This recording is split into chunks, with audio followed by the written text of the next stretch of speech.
very different statement, and sometimes even antagonistic, the one to the other. Not the person, not the, because the friendship stayed for long, for the whole life, for many of them. So, it means they had some reasons to be together. But this is not at all echoing in the works. And it's also something you have to work out when you are showing a collection in a meaningful way. You are not necessarily supposed to, we are not working with passports, or manifesto is not enough, sometimes. So you have to work that out.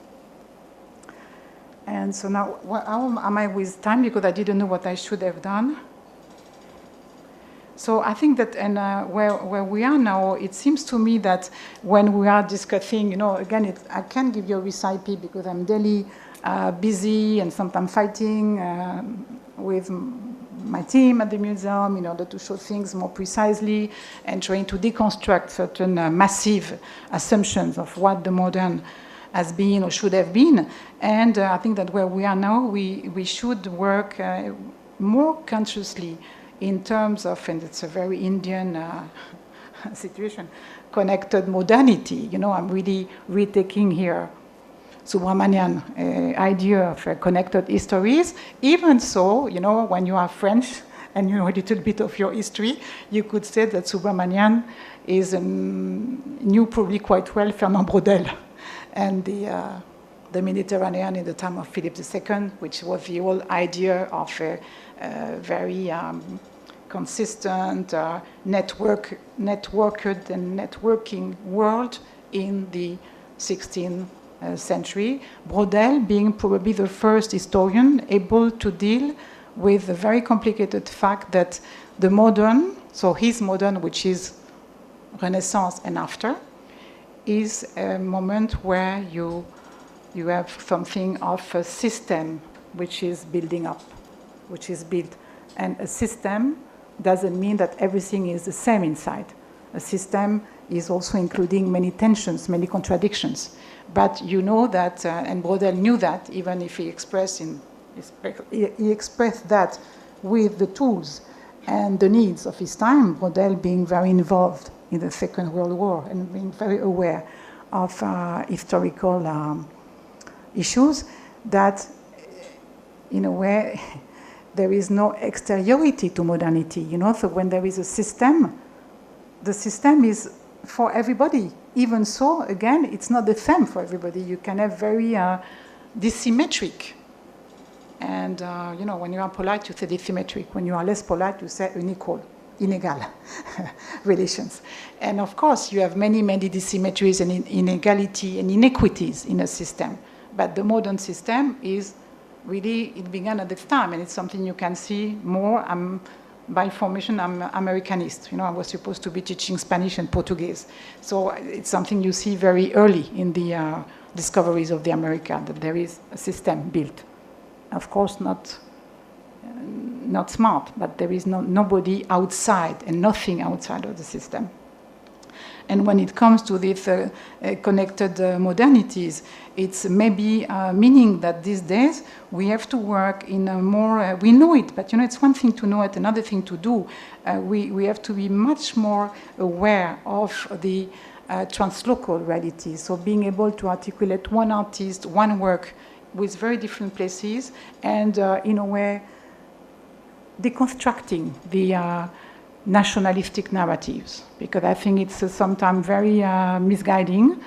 It might even be dangerous, and I think it never worked like that. So let's say, when you would take an artist from Shantiniketan, of course you have a certain number of elements which are absolutely idiosyncratic to Bengal, to Shantiniketan in certain opportunities. And this is also one of the very complicated points with modernity, because there is this kind of dream and fantasy that modernity is, it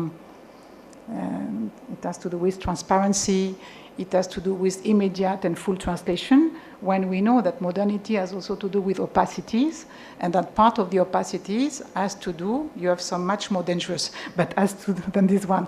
But the one I'm interested in is the idiosyncrasy, meaning that modern works are also idiosyncratic. meaning they are dealing with a specific moment, a specific attention to certain materialities, a specific attention to certain significations which are not immediately universal, and it could take us to very recent events. When you see the reception of Gaitonde with an amazing abstract artist, but abstract to a certain extent, and I would say that Gaitonde is not at all coming from Kandinsky or from.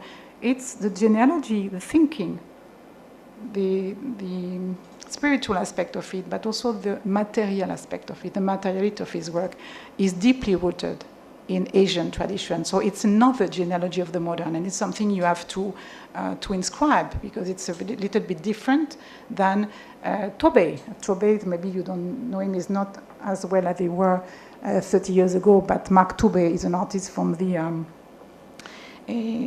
West Coast, and he was from this group of American artists, abstract expressionists, late 40s and in the 50s, who were very attentive and very interested in Asian, and Asian, I know that it's too diverse and you should enter in specialties, but in a special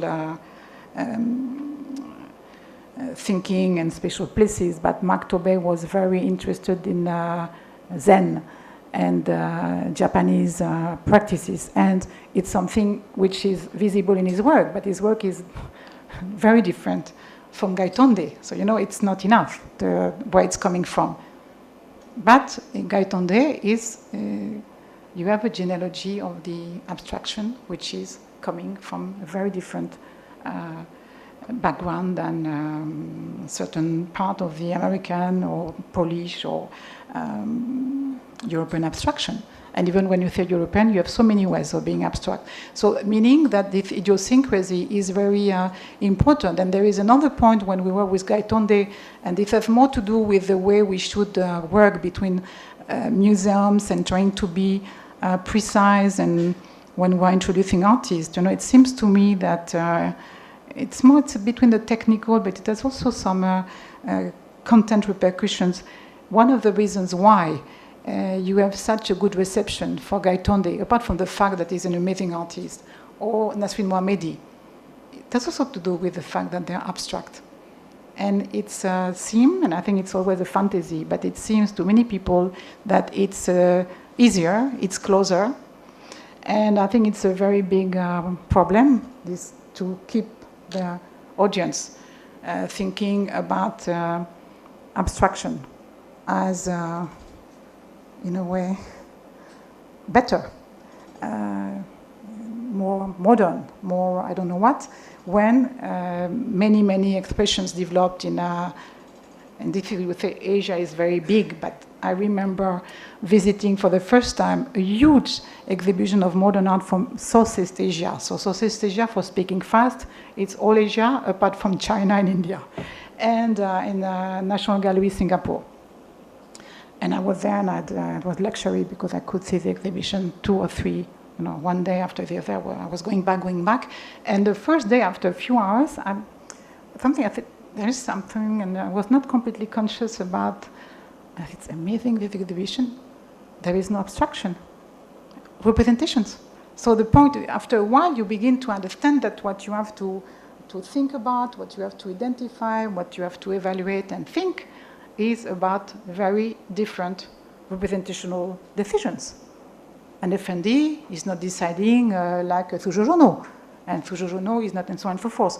So, it's something you have to organize in your collection, because if not, you always have a kind of a very wild, very superficial comparatism, which I find extremely inadequate. And this is what we have to be prepared for. If not, I think it's really like, what does it mean to have, because when you speak, let's be frank, now, when you speak with colleagues in Paris, it's very easy, Gaitonde, but Hussein, it's very difficult. And why? Because first, it's very, very versatile, exuberant, can be extremely good, genial. It can be extremely bad. And how do you do? And I think you don't answer the question selecting the best ones, because you are just sanitizing, which I don't think is a good idea. And you can't just show the bad ones. You have to be perverse and stupid. And the point is, you look at, you go through and you have to come to the point that in the relation to Picasso, it's less the formal relation, which is obvious. It's more about why, in a way, Hussein says something like, I will show you why I can't be Picasso in the context I'm living in. And here it's, ending in a very complicated story, because how do you show the performing side of Hussein? How do you show this very, very complex articulation of Hussein, formal commitment, and ethical to a certain extent, with a specific social, political momentum? It's very different than what you would find in New York at the time, or in Brazil. But it's absolutely deep in his work. So meaning you have really to work on an exhibition concept and in a dispositif, which is inviting people to enter in the depths of, and not just showing a few beautiful paintings. He was very able to do amazing painting, very, very, very strong, and really when he's great, he's great. But I think it's not all the job, and it doesn't mean that you will. There is a film. There is the way he dealt with cinema. There is not only the poster, but also the cinema model. He was very, very, I think, intrigued and influenced by the cinema as a space, as a representation, as how the time of cinema. How do you do with this relationship to architecture, to design? And this is much more complicated than to make of Hussein a designer. So meaning, all these complexities and singularities of an artist, how do you articulate? And it seems to me that in India, all what I'm telling you is because I spoke with people and they showed me very different things. And of course, it's my view on Hussein is very different from what it were years ago. But the point we have to deal with, whether you are in Paris or in Mumbai or Kolkata, is how do we work out? And possibly you have different ways depending on if the exhibition is in Paris or in India, because you have different sensibilities, you have different memories, you have different ways of identifying a form or a specific moment of an artist by different groups of people. And it seems to me that it's not here and there. It's a kind of open and common, in English, I never know how you say that, chantier. Chantier is where you have the works. When you are building a house, it's a chantier, it's all... comment est-ce qu'on dit? Comment est-ce qu'on dit chantier? The chantier is where you are, it's the work, when you are building a house, at first... In progress and in the work, the chantier, when you have a big, Beaubourg, before it was built, you had a big chantier on the piazza.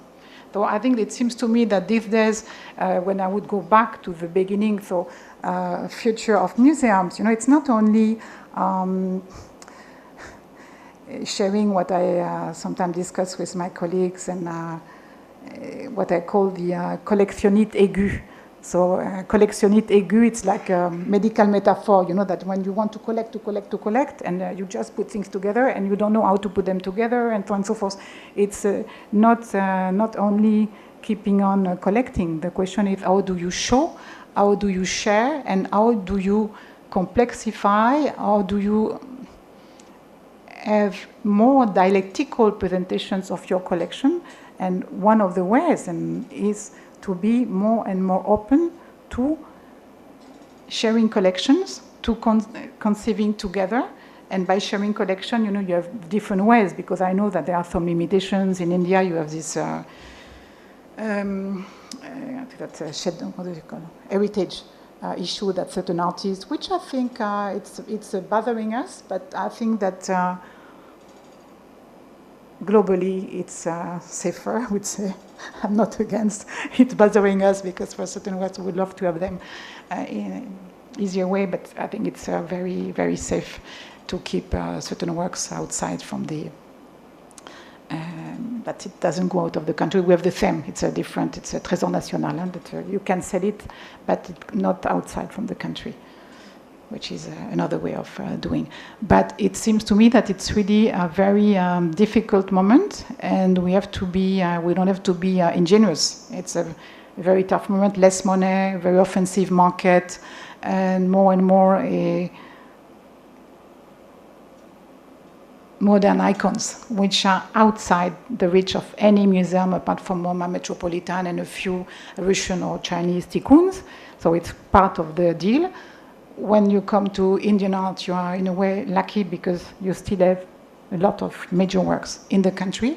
And as China, in a way, for many reasons which could be discussed, and maybe we can enter in discussion now, the major modern collections, whether they are Chinese or Indians, or Indian collection or Chinese collection for the modern.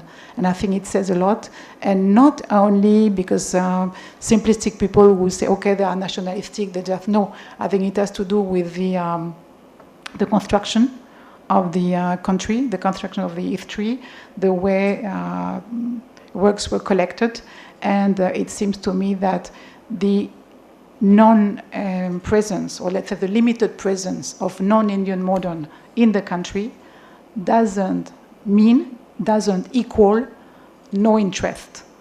And I'm very, very interested these days, how do you present, how do you work out of these transcultural exchanges and all the contacts which happened, and not necessarily translated into the physical presence in museum collections. So I can stop here. There are still many things, there would be many things to discuss in order to clean a little bit the space, in order to think museums of modern art. I was not speaking about antiquities, museums of modern art for the future. But I think we could stay here, and I'm very happy now to answer to your questions, your protests, whatever you like to say.